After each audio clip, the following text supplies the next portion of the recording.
నమస్తే. ఇన్నాళ్ళు నన్ను సపోర్ట్ చేస్తూ, ఎంకరేజ్ చేస్తూ మీ ప్రేమని నాకు అందిస్తున్న ప్రతి ఒక్కరికి కృతజ్ఞతలు.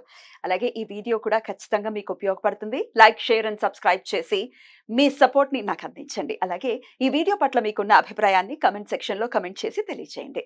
ఇప్పుడు వీడియోని చూద్దాం.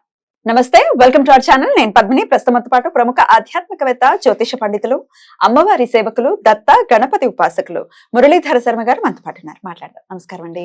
మహాదేవ శ్రీమాత్రే నమః.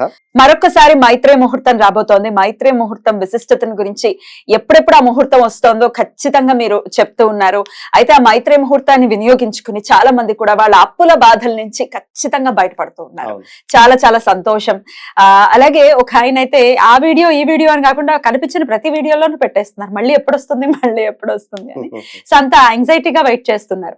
అట్లీస్ట్ ఒక 3 ముహూర్తాలు వినియోగించుకుంటే దాని ప్రభావం ఖచ్చితంగా ఉంటుంది, అప్పులు ఖచ్చితంగా తీరుతాయని పదే పదే మీరు చెప్పటం, వినియోగించుకోవటం, తద్వారా లబ్ధిని పొందడం అనేది జరుగుతుంది. మరి ఒక్కసారి మళ్ళీ వస్తోంది కాబట్టి మైత్రేయ ముహూర్తం ఫస్ట్ టైం ఈ వీడియో ఇప్పుడు గనక చూస్తున్నట్టయితే మైత్రేయ ముహూర్త విశిష్టతని ఎలా వినియోగించుకోవాలి ఆ రోజుని, అలాగే ఎప్పుడు వస్తోంది మళ్ళీ మైత్రేయ ముహూర్తం, ఈ విషయాలు మీ ద్వారా. తప్పకుండా అమ్మా. మైత్రేయ ముహూర్తం ఎప్పుడు వస్తుంది అనేటువంటి విషయం వీడియో చివరిలోనే చెప్పుదాము. ఎందుకు అంటే సర్ప్రైజ్. తప్పకుండా కూడా ఎలా వినియోగించుకోవాలి అంటే ప్రతిసారి కూడా ప్రతి వీడియోలో కూడా చెప్పడం జరుగుతూ ఉన్నది. ఒక 3 మైత్రేయ ముహూర్తానికి సంబంధించినటువంటి ముహూర్తాలు మనం చెప్పినటువంటి సమయంలో ఎవరికైతే వీరు మనీ ఇవ్వాలో వారికి ఆ యొక్క సమయంలో మనీ ఇవ్వండి. రెండవది, మీకు ఎవరైనా మనీ ఇవ్వాలి అనుకున్నట్టు కూడా వారికి చెప్పండి, ఈ సమయంలో మీరు ఎంతో కొంత అమౌంట్ ఇవ్వండి. ఉదాహరణకు 1 lakh ఉంది, లేదా 10,000 ఉంది. ఈ 10,000లో 500 కానీ లేదా 1000 రూపీస్ కానీ, 1 lakhలో 1000 కానీ లేదా ఒక 5000 కానీ, ఎట్లా వీలైతే అట్లా అమౌంట్ మనం చెప్పినటువంటి సమయానికి మీరు తీసుకునేటువంటి ప్రయత్నం చేయండి, లేదా ఇచ్చేటువంటి ప్రయత్నం చేయండి. అప్పు కట్టేయండి. అప్పు ఉన్నట్టయితే, లేదు గోల్డ్ రిలేటెడ్ బ్యాంకులో తాకట్టులో ఉంది అనుకున్నట్టయితే మనం చెప్పేటువంటి సమయానికి వారికి ఫోన్ పే ద్వారా కానీ లేదా గూగుల్ పే ద్వారా కానీ వారి యొక్క యాప్లో అమౌంట్ పే చేసే ప్రయత్నం చేయండి. కొన్ని సందర్భాలలో మనకు మధ్యాహ్నము మన ఉదయం 11 గంటల నుండి 12:30, 1 ప్రాంతంలో కూడా వచ్చినవి. ఆ సమయంలో మీరు బ్యాంకుకు వెళ్ళి నేరుగా కూడా కట్టేసుకోవచ్చు. కానీ కొన్ని నైట్ టైంలో కానీ మార్నింగ్ టైంలో కానీ ఉన్నప్పుడు ఎట్లా అంటే వారికి ఫోన్ పే కానీ గూగుల్ పే రూపకంగా కానీ చేయండి. Once phone pay Google pay చేస్తే రెండవసారి నేరుగా వెళ్ళి ఇచ్చే ప్రయత్నం చేయండి, క్యాష్ ఇవ్వండి అంటున్నారు. లేదా మూడోసారి అయినా కూడా మొత్తము కూడా 3 times యొక్క ముహూర్తాన్ని మీరు వినియోగించుకోండి. ఈ 3 times లో భాగంగా ఏదైనా ఒకసారి ఫేస్ టు ఫేస్ వారితో కలిసి అమౌంట్ ఇచ్చే ప్రయత్నం చేయండి. అలాంటి ముహూర్తం ఒకటి వస్తుంది ఖచ్చితంగా కూడా. ఇప్పుడు ఈ నెలలో 2 ముహూర్తాలు ఉన్నవి, నెక్స్ట్ మంత్ లో ఒక ముహూర్తం ఉంది, 3 అయిపోయింది ఇలా. కనుక ఇప్పుడు ఈ మనకు ఈ నెలలో వచ్చేటువంటి ముహూర్తం కాస్త ఉదయం ఉంది అంటే ఆ సందర్భంలో బ్యాంకులు తీయరు. ఇప్పుడు ఒకటే విషయం అని కాదు ఇక్కడ. ఇప్పుడు బ్యాంకు లోను చేయబదులు కావచ్చును, లేదా ఎవరికో అమౌంట్ ఇవ్వాలి, లేదా మీకే రావాలి, ఇలా 2-3 సమస్యలు అయితే ఉంటవి. ఒకటే సమస్య ఉంది అనుకుంటే మాత్రము మీరు ఒక సమయాన్ని వినియోగించుకోండి. ఇలా 2-3 సమస్యలు ఉంటే ఈ సమయానికి బ్యాంకులు తెరవరు కనుక ఎవరైనా మనిషి మీకు అందుబాటులో ఉంటే, డబ్బులు ఇచ్చేది ఉంటే వారికి ఇచ్చేసేయండి. ఎవరూ లేరు అనేటువంటి సందర్భంలో ఫోన్ పే కానీ గూగుల్ పే కానీ వారికి చేయండి. మాకు ఫోన్ పే కానీ గూగుల్ పే కానీ యాప్ లేదు, అమౌంట్ ఎలాంటిది లేదు అనేటువంటి సందర్భంలో లెటర్ రాయ్ అని చెప్పి కూడా చెప్పాం మనం. ఇదే సమయానికి చక్కగా కూడా తెలుపు రంగు పేపర్ తీసుకొని దాని మీద చక్కగా కూడా వారి యొక్క పేరు, మీరు అమౌంట్ ఎంత ఇవ్వాలి వారికి, మరి ఈ రోజు నాడు ఎంత అమౌంట్ ఇస్తున్నారు అని, వారికి ఈ యొక్క అమౌంట్ ముట్టింది అని చెప్పి భావన చేసుకొని చక్కగా కూడా ఆ యొక్క వైట్ పేపర్లోనే ఆ యొక్క అమౌంట్ని చక్కగా కూడా ప్యాక్ చేసేసి పక్కన పెట్టేసేయండి. మరి వారికి రేపైనా ఎల్లుండైనా కూడా మీరు వారికి ఇచ్చే ప్రయత్నం చేయండి. ఇక్కడ ఈ వైట్ పేపర్లో రాసేటువంటి సందర్భంలో 116 కానీ లేదా 111 కానీ పెట్టమని చెప్పాము. అంటే ఒక 1116 కానీ లేదా 10,016 కానీ ఇట్లా పెట్టి వారికి ఇవ్వండి. ఇచ్చేటువంటి సందర్భంలో రౌండ్ ఫిగర్ అమౌంట్ ఇవ్వండి. అంటే ఎలా, ఇప్పుడు 10,116 ఉండే సందర్భంలో ఈ యొక్క 116 మీ దగ్గర పెట్టేసుకోండి, ఈ 10,000 వారికి ఇవ్వండి. 1,116 పెట్టారనుకోండి, ఈ మామూలు 16 రూపాయలు మీ దగ్గర పెట్టుకోండి, ఈ 1,000 రూపాయలు అక్కడ ఇచ్చేసేయండి. ఇలా ఇచ్చేటువంటి పరిస్థితి. కనుక మీరు ఈ విధంగా ఈ యొక్క మైత్రేయ ముహూర్తాన్ని యూజ్ చేసుకోండి. ల్యాండ్ ఇష్యూస్ ఉన్నా కూడా, ల్యాండ్ రిలేటెడ్ సంబంధించినటువంటి సమస్యల్లో ఉండేటువంటి వారికి కూడా మనం చెప్తూ ఉన్నాము. ఇలా ఇక 1, 2 అని కాదు, మీరు మాట్లాడితేనే మేమైనా మాట్లాడగలుగుతాము కదా. నన్ను మాట్లాడద్దు అంటున్నారు సరస్వతి మీరు అమ్మవారు మాట్లాడదు మరి నేను మాట్లాడుతూ ఉంటే పాపం కొంతమంది చేస్తుంది నాకు, నేను చెప్పలేకపోతున్నా. కొంతమంది మరి ఫీల్ అవుతున్నారు మురళి గారు, మరి దాన్ని ఏం చేద్దామంటారు?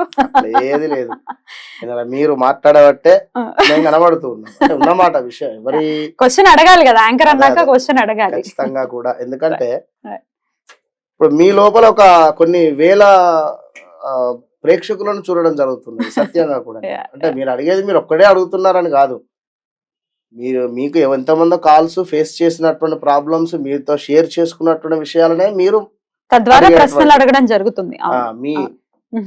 మీరు అడిగేటువంటి ప్రశ్నలకు మాకు కూడా కొన్ని సందర్భాలలో ఏం చెప్పాలో కూడా గుర్తురాదు. అలాంటి కొత్త సమస్యలు కూడా అడిగేటువంటి పరిస్థితి ఉంది, అడిగినటువంటి సందర్భాలు ఉన్నాయి. రైట్ అడగమంటారు అయితే. మాట్లాడద్దు అంటే పాపం వాళ్ళు ఫీల్ అవుతున్నారేమో, మాట్లాడకూడదేమో. ఎనీవేస్ రైట్, ల్యాండ్ రిలేటెడ్ అని చెప్తున్నారు కాబట్టి ల్యాండ్ అయితే ఎట్లా అండి? అంటే ల్యాండ్ కి సంబంధించి మేము కట్టాలనుకుంటున్నాము, లేకపోతే ల్యాండ్ రిజిస్ట్రేషన్ ఇట్లాంటి సమస్యలు. రిజిస్ట్రేషన్ కాకుండా ల్యాండ్ తీసుకోవాలి అనుకున్నా, లేదా ఆల్రెడీ ల్యాండ్ తీసుకొని ఉన్నాము వారికి అమౌంట్ ఇవ్వలేకపోతున్నాము అనుకున్నా కూడా, ఇలా land related number of problems ఏమున్నా కూడా, లేదా ఈ సమయానికి కరెక్ట్ గా కూడా మీరు ల్యాండ్ మీద మనీ ఇన్వెస్ట్ చేయండి, ఈ ల్యాండ్ తీసుకునేటువంటిది.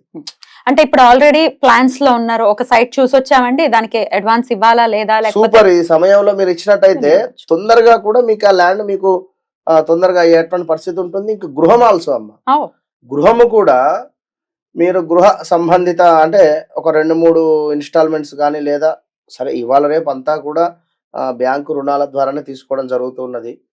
కనుక ఎంతో కొంత ఈ యొక్క మనం చెప్పినటువంటి సమయంలో బిల్డర్కు కానీ లేదా వారికి కానీ అమౌంట్ వారికి ఇచ్చేటువంటి ప్రయత్నం చేసి ఇదే సమయంలో మీరు లెటర్ రాసుకునేటువంటి ప్రయత్నం చేయండి. ఏది పలానా వ్యక్తి నుండి అమౌంట్ ముట్టింది, పలానా ఇల్లు వారికి ఇస్తున్నాము అనేటువంటి విధంగా. బ్యూటిఫుల్. అయితే ఆన్ దట్ నోట్ అండి, ఒకవేళ ల్యాండ్ కొనుక్కోవాలనుకుంటున్నామండి, సేవ్ చేయాలనుకుంటున్నాం డబ్బులు, కానీ మాకు అసలు ల్యాండ్ లేదు, కొనుక్కునే డబ్బులు లేవు అనుకున్నప్పుడు ఈ ముహూర్తంలో మీరు లెటర్ రాయమంటున్నారు కదా, మేము ఇట్లా ల్యాండ్ కొనుక్కున్నాము అని చెప్పి లెటర్ రాసుకుని దాంట్లో డబ్బులు పెట్టి అమ్మవారి దగ్గర పెట్టమంటారా? పెట్టచ్చా?